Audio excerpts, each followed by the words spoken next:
Hello, hello. We are gonna go through our Bigwig setup guide for the new raid, Liberation of Undermine. I am not going to include... why is my BattleNet stuff showing up?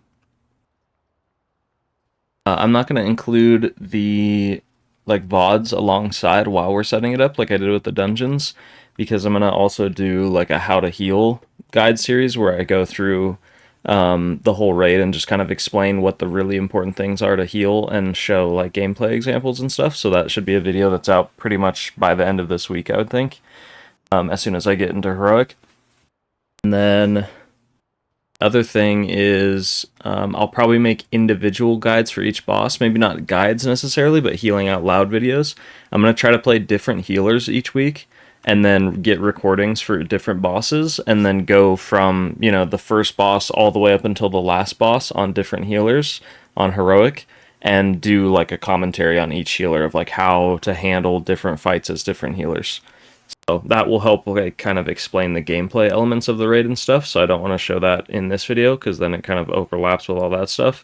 So this video is just going to be me going through my bigwigs with the experience I have of just full clearing normal so far on the first day and just setting up bigwigs for going into Heroic tonight. First boss, Vexie. I'm not gonna remember every single... Oh, that's cool. It shows you your like kill statistics and stuff. That's really awesome. I'm not going to remember everything off the top of my head, so I'm going to have to read through some of these and kind of figure it out. But we're mainly just looking for, me personally, what I'm looking for is I want to set a red bar for, because all my bars by default are gray in bigwigs, like they have this kind of gray base color right here, this normal color.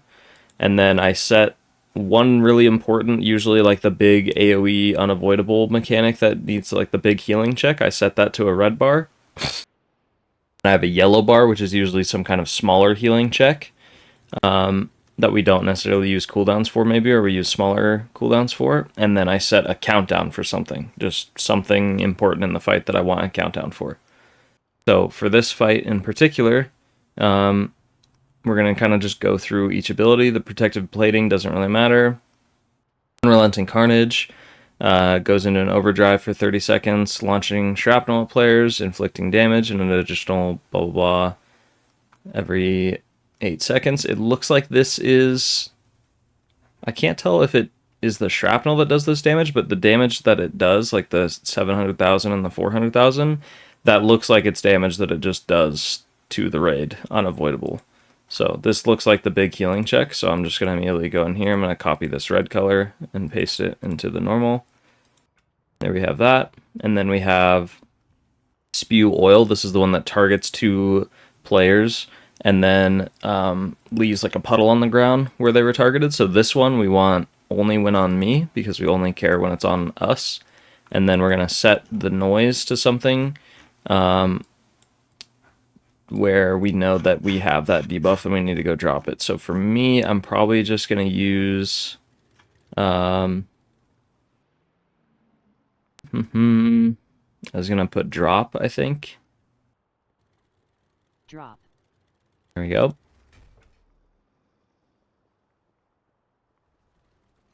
Oil Slick, this is the oil that's on the floor. Don't need to worry about that. Incendiary Fire. The Geargrinder focuses fire at several players for 6 seconds. This just does kind of a similar thing to the oil. You get targeted, and then you have to move and dodge these little swirlies that are spawning under your feet for the next 6 seconds.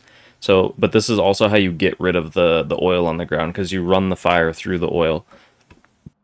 This is another one where we do... oh, it looks like this is a private aura. So, that is kind of unfortunate.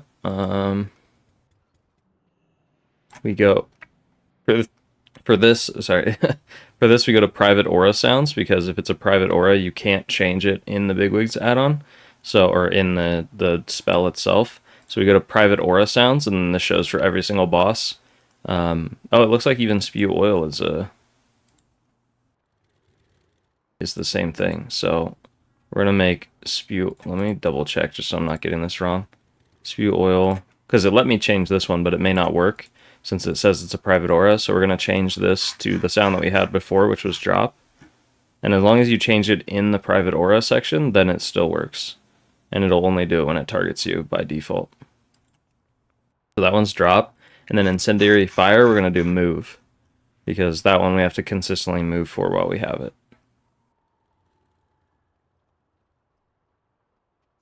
There we go with that. Now we look at the rest. Bon Voyage lobs bombs at players, inflicting damage on impact. Don't need to worry about that. Tank Buster, exhaust fumes, raid damage. The Geargrinder releases smog that suffocates all players for 6 seconds, dealing damage, and this increases in intensity by 25% with every cast. This will be our I think full Carnage or Unrelenting Carnage. That's the intermission, because it's when she hits 100 energy, but maybe not. Maybe that's when you hit her with a certain amount of bikes. I'm not sure. So this will be our yellow bar, because this is where tune-up right here. This is where raid damage happens, like unavoidable raid damage happens. So this one we will turn to yellow. I just move it over here and then change both to 200, and then that makes it a nice yellow. And we need a countdown for something. So for our countdown, I think we might do call bikers, because what that does is it's when you want to, like, if you're essentially, since I raid lead, you want the raid to be sort of stacked up in one spot. So having a countdown for this so that you know, hey, I need to go bait the bikers, because you want to kind of bait them to charge in the same area of the room so that they get nice and stacked up. We'll enable that as our countdown, so that at worst case I start hearing that countdown and I'm like, oh, we need to go, stack up. And then we can just make the noise and just make it ads. Ads. There we go. That's the first boss. Next up, Cauldron of Carnage. This one has like 2 different sides that you're dealing with at the same time, which might make it kind of annoying for Bigwigs, but we'll see how it works. So, Colossal Clash. This is going to do AoE damage to the entire raid, and this is when you kind of group up and everybody's doing damage to both bosses.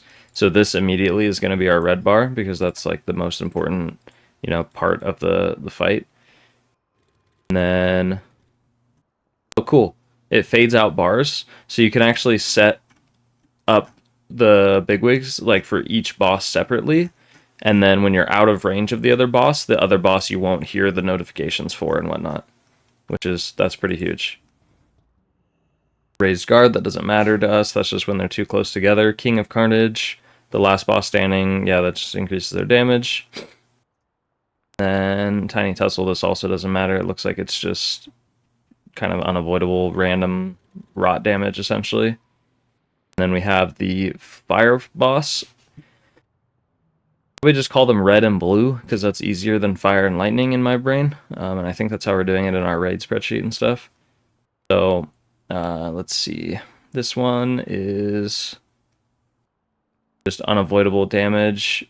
It doesn't look like it is like on a set timer or anything, it just kind of does damage everybody in range. Scrap Bomb is a bomb that the boss spawns in melee.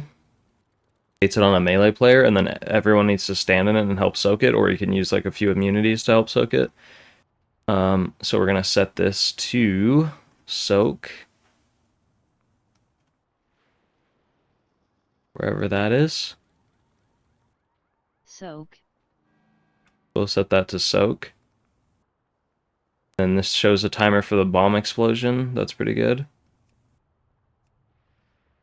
What's on pool, that's just what spawns off of the bomb. And then we have I think the Molten Phlegm is just the tank. It happens when the Tank Buster gets hit, and they just have to run their little puddle away from the group. And then this one is the other really important ability, this Blast Burn Roar Cannon.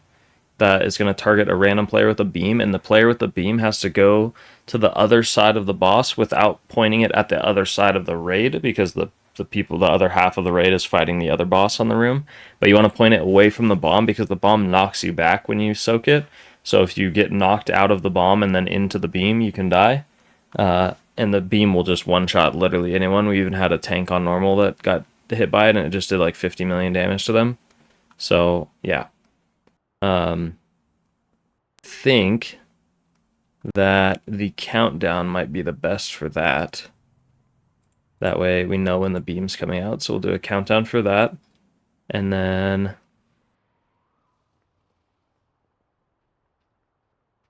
we'll change this. I don't think we're gonna change this yet. We do want to set it to only win on me.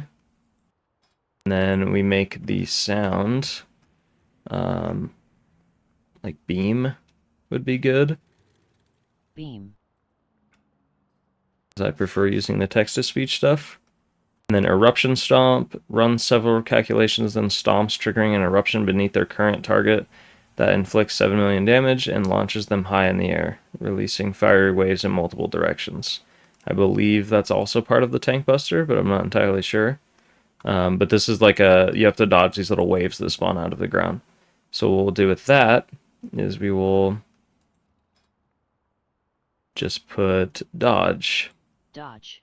When I hear that, then I know, okay, I'm looking for waves. Right, so that's it for that side. I think for the actual like colors of the ability, since we can color them, we can do a red and a yellow bar for both sides. Each we'll do the Eruption Stomp. Let's see, I'm trying to think. Let's do the Scrap Bomb as the red bar. So, and that'll probably be, we'd probably want to do the Explosion, right? I think. We'll just do the regular Scrap Bomb. And then if I want to change it later, I will. But that way I know when it's spawning. And then we'll do the Eruption Stomp as the yellow bar.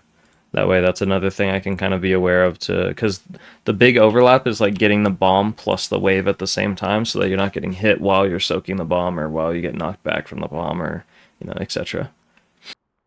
We already set our countdown timer, I believe, right? And we set it to the bomb, I think. What did I set it to? Was it it was the frontal or the beam. Right, and then we have our blue side, which is the electric side, I guess. Call it either or, but we're going to call it the blue side. So we have Galvanized Spite, bristles with the electricity. This is just the passive damage that happens throughout this side. And then we have Static Charge, amplifies the electric charges generated within 70 yards until the next Colossal Clash. An electric charge courses through players that enter into range, inflicting damage every 1 second.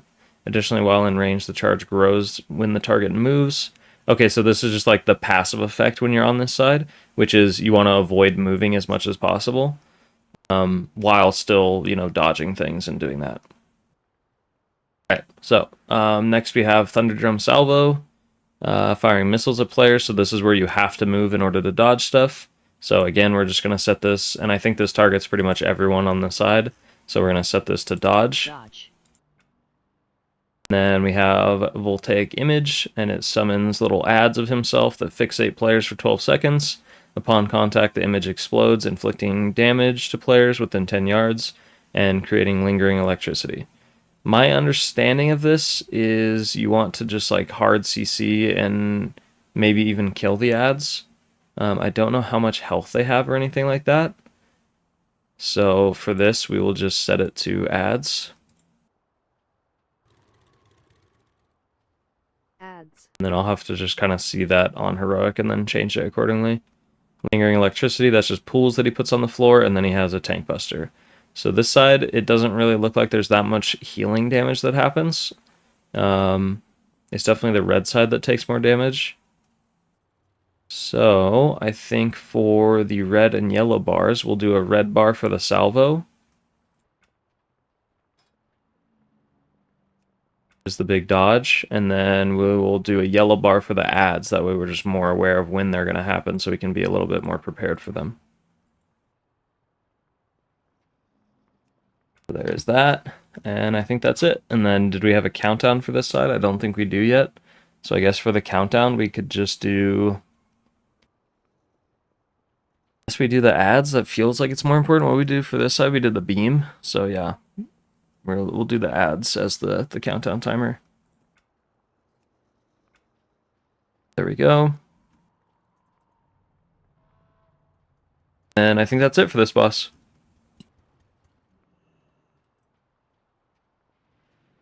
Alrighty, next up we have Rik Reverb.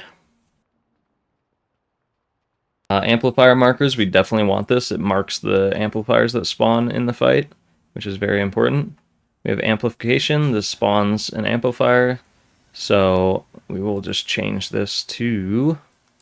I don't know if there's like an appropriate sound for this, but we'll look for something. Let's see.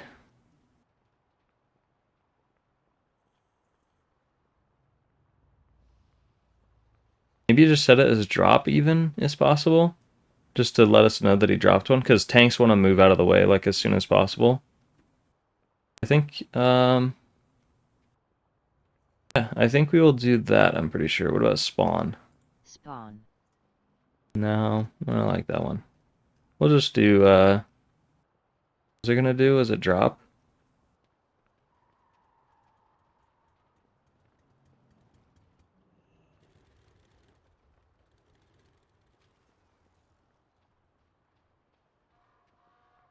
I guess we'll do spawn, because drop makes it sound like you have a debuff that needs to be dropped. At least that's how I usually use it. So I think we'll do that.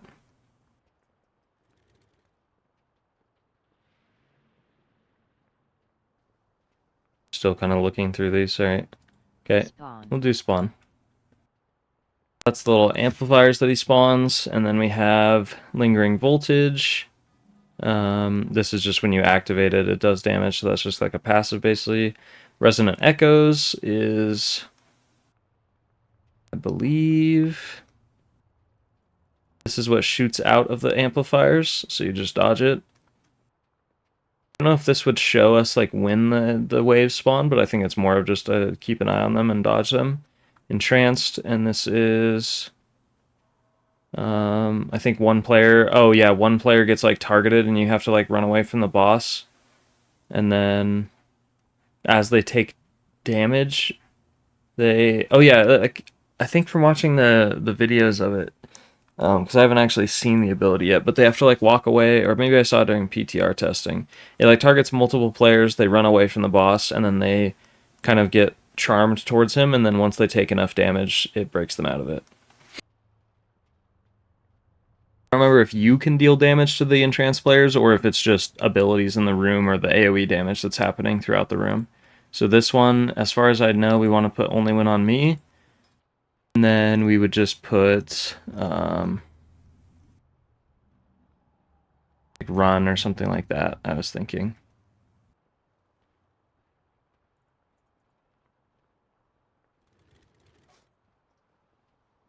Where is run? There's no run? That's actually really surprising, honestly.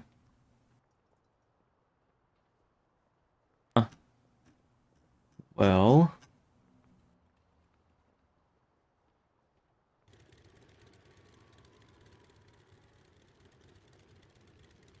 as for that one, then we could do this runaway. I don't. Run away. I guess we could just do that for now until we figure it out later. Run away. We have haywire. Upon reaching full power, the amplifier goes haywire. This is basically just bad. You don't want this to happen. Echoing chant echoes. Rik Rally chants about Chrome King Gallywix, causing resonant echoes to burst out from all amplifiers in random directions. So that's where you really need to start dodging. Sound cannon tracks the target before blasting noise from his sonic resonator in their direction, inflicting damage to players in front of his machine. So that's just a frontal we avoid. Also targets a player, and then I think they, to my understanding, it looked like in normal you could dodge it, like you place the beam and then you get out of the way, but in heroic and mythic, I believe it just always hits you because it only does 2.9 million damage. So I think the idea is you just have to take it and everybody else avoids it. And then faulty zap, Rik's machine short circuit, sending a jolt of electricity through several players, inflicting damage. The electricity lingers for 9 seconds, inflicting damage to players within 5 yards every second and increasing the target's nature damage taken. So this is just like a spread out from these players and heal these players. So this one will be, I believe, our yellow bar, because this is an important like little healing check. basically, to keep those targeted players alive. And then we have Toss Pyrotechnics. These are the ads that spawn that are super, super important to kill. So we're going to set these as just a notification for ads. Ads. Very, very important to kill these as soon as possible. And then you get excitement for hitting them, which is just a haste buff. Tinnitus. This is probably just the tank debuff. And then stage 2, Blaring Drop. Rik's Sonic Resonator drops down out of the air, unleashing a ring of Sonic Demise. Yeah, this is the kind of, I guess, the intermission phase where you're just healing and dodging nonstop and there's no damage to do on the boss. The Herd Hype Hustle has no end. Rik consumes his Sound Cloud to increase all damage he inflicts and continues to cast Blaring Drops endlessly. So this looks like it's the Enrage mechanic. So Blaring Drop is where we're going to do our red bar. Even though I don't know if it's like percent, it seems like it's percentage based off of how it says stage 2 and stuff. But I thought it goes back and forth. So I thought you do stage 1 and then stage 2, and then it goes back to stage 1, and then you do another stage 2. And then maybe if there's a third one. Yeah, because it says the third hype hustle has no end. Okay, so that makes sense. So it is good to put this as a bar because it's time-based rather than health-based or anything like that. That's it for that boss. Next up we go to Stix Bunkjunker. The territorial bombshells in Heroic, we want to definitely get those marked. And then I think marking players with rolling rubbish doesn't really matter because they're moving around so fast around the room. So I don't think it's that useful.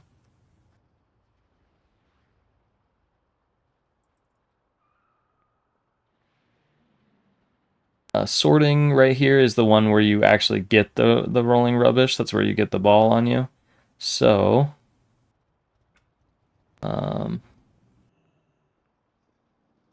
this one says it's just the, and normal he did it at the same time. Let's see. The rolling rubbish we'd want to put only when on me, and then we would just do, for the sound, we could just do like, I guess move or something like that. Like go, that'd be pretty funny. Go. Yeah, we're gonna do that. That's actually great. Go. Okay, we got that.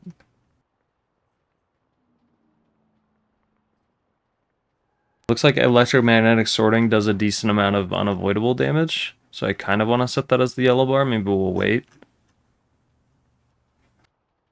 Garbage dump. This doesn't matter too much. Gold doesn't matter. Garbage pile also doesn't matter.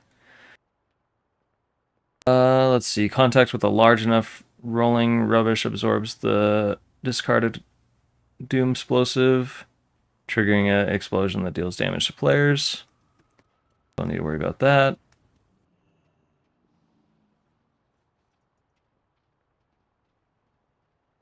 This is ads that are spawned. Trap rockets just need to be kicked, I believe.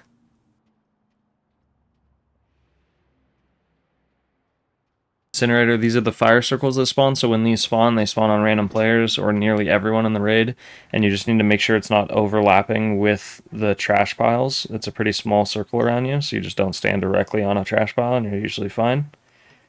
And it just does a moderate amount of damage to the players targeted. So maybe we'll set this as our yellow bar, just so that I can yell at people to be spread out when it happens.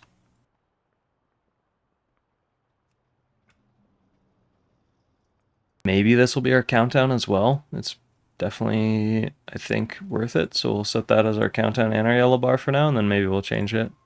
Oh, not incineration.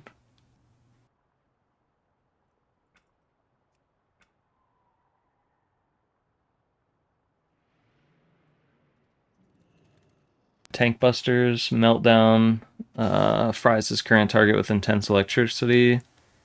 Don't need to worry about that, that's just a Tank Buster. Overdrive becomes impatient and forces his mech into overdrive, temporarily reducing all damage taken. As he scores, yeah, this is like the overcharged bolts and the trash compactor where he does like a ton of damage to the entire raid, so this will be our red bar. It's like he only does it once though, as far as I know, so we'll see.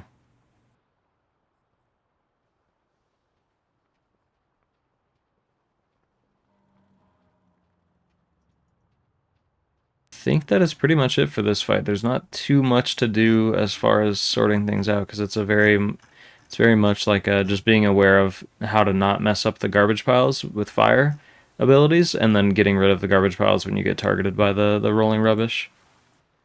So we will go to Sprocketmonger Lockenstock now. This one, if I remember, this is mythic mode stuff, so we're going to ignore that for now. So we have activate inventions. Don't need to worry about that, I don't think. We're mostly looking for when the bombs spawn, the foot blaster mines.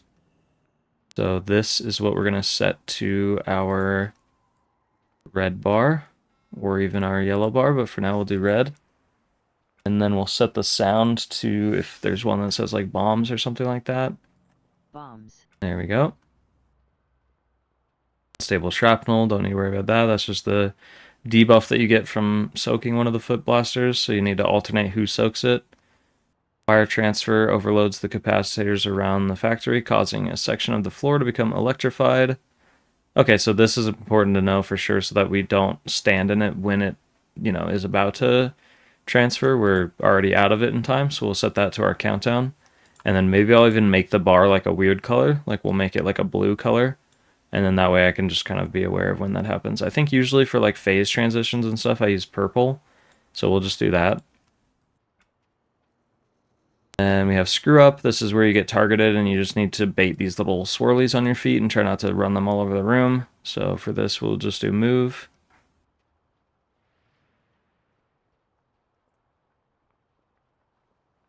I guess for this, we could do drop maybe. As for move, I would actually like Drop. to change wire transfer to that just in case I don't notice it before then. Move. Sonic to boom is just the constant raid damage that he does. Looks like inflicting sonic damage to all players and an additional damage every 0.5 seconds for 10 seconds. So this one will be our yellow bar.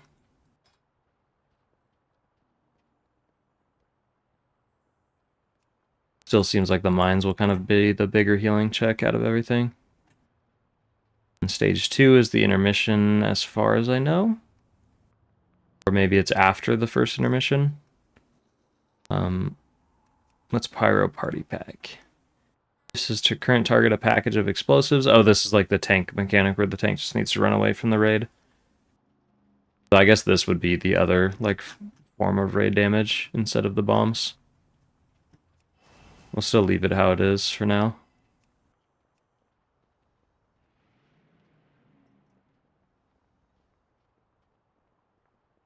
And then we have Bleeding Edge. Debuts his explosive new tech, upgrading an invention type. Yep, that just does. We don't need to worry about that. Then Void Explosion, same thing. It's just like phase 2 after you get through the intermission or during the intermission. Okay, I think that's pretty much it. We need to be aware of when we're targeted by screw up. We need to be aware of when the floor is going to change patterns so that we can stand in the safe spot beforehand. And then we need to be aware of when the mines are spawning and blowing up. So next up we have the Armed Bandit.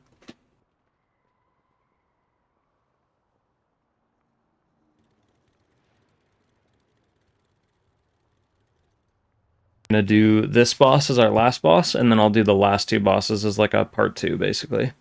Once I actually get to see them this week, hopefully. Or, if we just go off of normal, then that's fine too. But I'd like to see them a little more on heroic before I kind of dive deeper into those 2. So for Armed Bandit, we have Payline. This is where he spawns the little coins or chips towards players. Don't need to worry about that too much, I don't think. Foul Exhaust is a heal absorb, so this is going to be at least probably our yellow bar, I would think. I think of if there's any like bigger damage that happens to the raid. I don't know if there is, honestly. Yeah, there's definitely not, so we're going to put Foul Exhaust as the red bar, at least for now. Spin to win is when he spawns the assistants that you have to kill. You have to kill certain ones, so for this one, we will just put ads. Ads.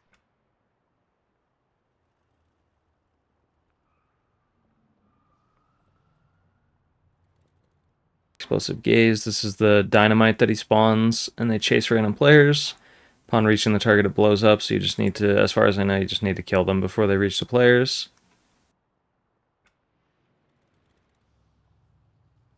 You could even do like only win on me, and then set the sound to fixate. Focus. Fixate. Fixate. Flame Magnet. It just does like a little pull-in effect. Does some damage.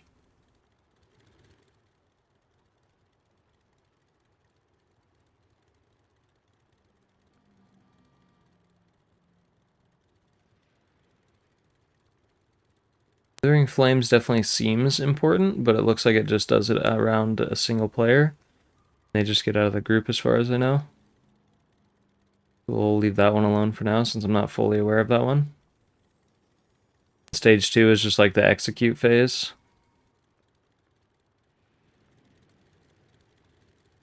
These are just the little coils thing. Hot Heat is just marking random players and doing the lines of fire that you have to dodge. Okay, cool. I think these we don't need to really worry about. Stage 2 is pretty self-explanatory. So we technically still just need like a yellow bar, but I don't know if there's anything even worth putting, honestly. So we are just going to leave it alone, I think. If anything, we can just set it to spin to win so that I have a more visual indicator of when the ads are going to spawn. Maybe that's a good idea. And we could even set this to like that purple-ish color. Just do that. That's one Armed Bandit. Don't need to worry about the last two bosses. We'll do those in part 2, so I will release that pretty much ASAP, probably tomorrow, as I get it set up after tonight. And then I think that's it. So thank you for watching, and I will see you guys in the next one.